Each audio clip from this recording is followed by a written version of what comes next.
This video is a step-by-step guide for writing a poem. The first step is to find some inspiration.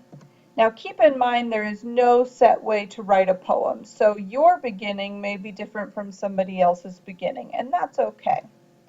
When writing poetry in general, you should always choose to write about something that you know.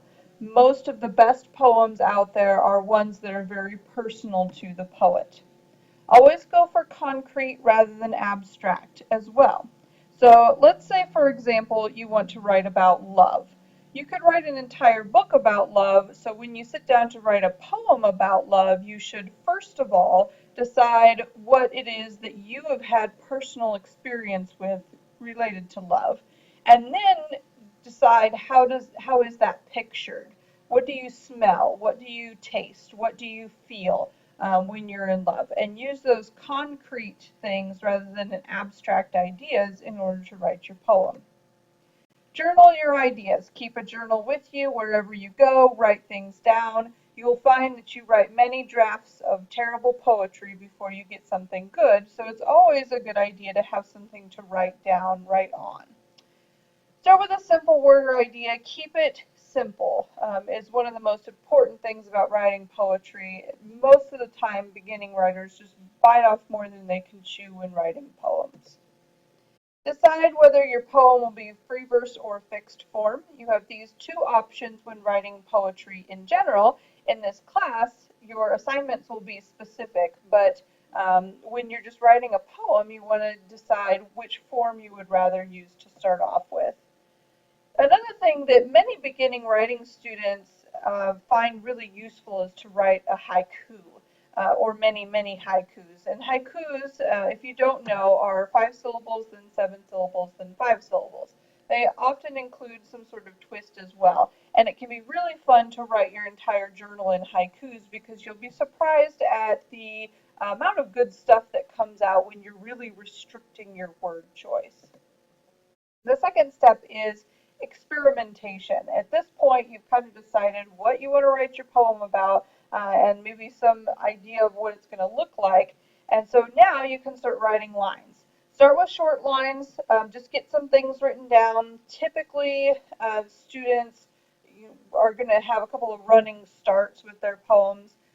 Build then to the next line. Each line should really follow the preceding line so they kind of go together. You can follow sort of like paragraphs in an essay. They should naturally follow. Make unusual line breaks between two words that go together. Cut it in half. Makes it a little bit more interesting. Add twists that your reader won't think of. Consider looking at opposites that you might not have really considered before. Never delete your ideas. Keep them if it's electronic. Keep all of your drafts. Save them as different file names. If you prefer to handwrite, that's great too. Just don't rip your sheets up. Keep all of your ideas because you never know when the previous draft would be better than the one you're writing right now. Don't start at the beginning. A lot of students get hung up. They don't know how to write the first line, so just don't write it. It will come naturally. Often beginning writing students notice that the first stanza, the first couple of lines will end up being deleted anyway because it's sort of a running start, so just get started in the middle. The third step really is to start drafting your poem. Now that you've got a good idea of what you're including and how the lines will be formed, then you can start taking things in and out.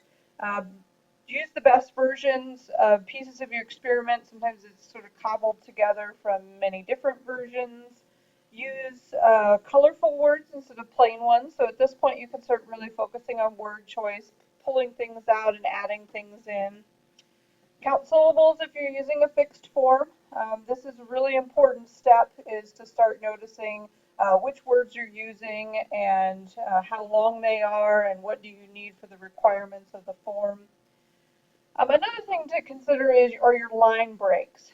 In general, we say the line should be broken so that the most important word is at the end. So the most emphasis is placed on the end of the line.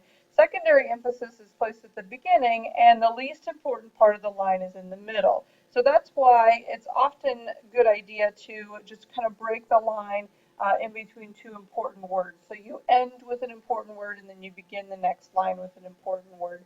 This might help you structure your lines just a little better. You shouldn't end a line with an of or an a or something like that.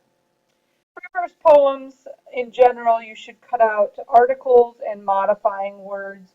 Modern free verse poems tend to be really simplistic, so they often will just have no a, ands, or thes in the poem at all. And this can be a place where you can start to experiment a little bit. Revise any word that isn't concrete. We already talked about concrete versus abstract. That's a big part of this class. This is the stage where you really should start analyzing whether or not that word works for you.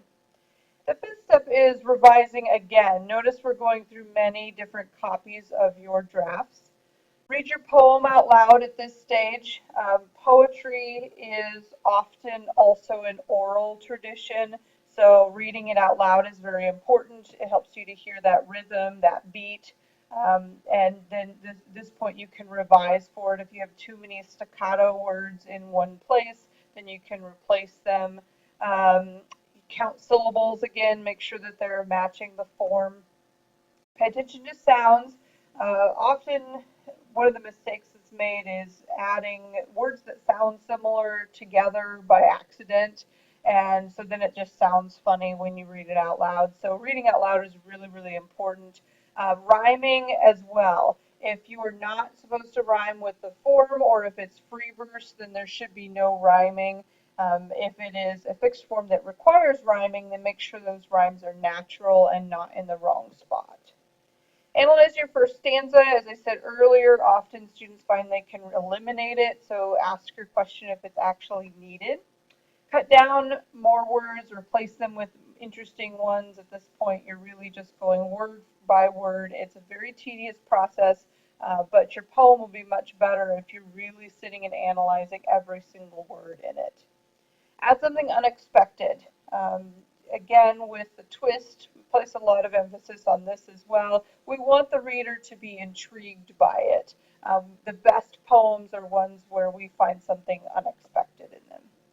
The sixth step is finishing, and again, you're drafting again. So at this point, you've got your poem pretty much done, but you may want to add something in there that is a little more unusual. Take a risk with it. Add an image in that you may not have thought of. What is it that you can associate with love that no one else has thought of before? Maybe it's a word that you've never used before. Give yourself a cooling off period, and this should really happen between each of your drafts. But you definitely want to allow yourself a day, a couple of days, preferably between drafts of your poem. When you go back to it, then it will help you to see it with fresh eyes.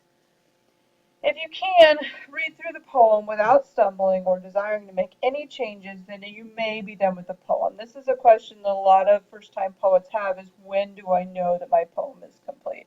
And the answer is you really will never know whether or not it's complete, unfortunately. But if you don't feel like you have to make a change somewhere, then it might actually be something that you can turn in.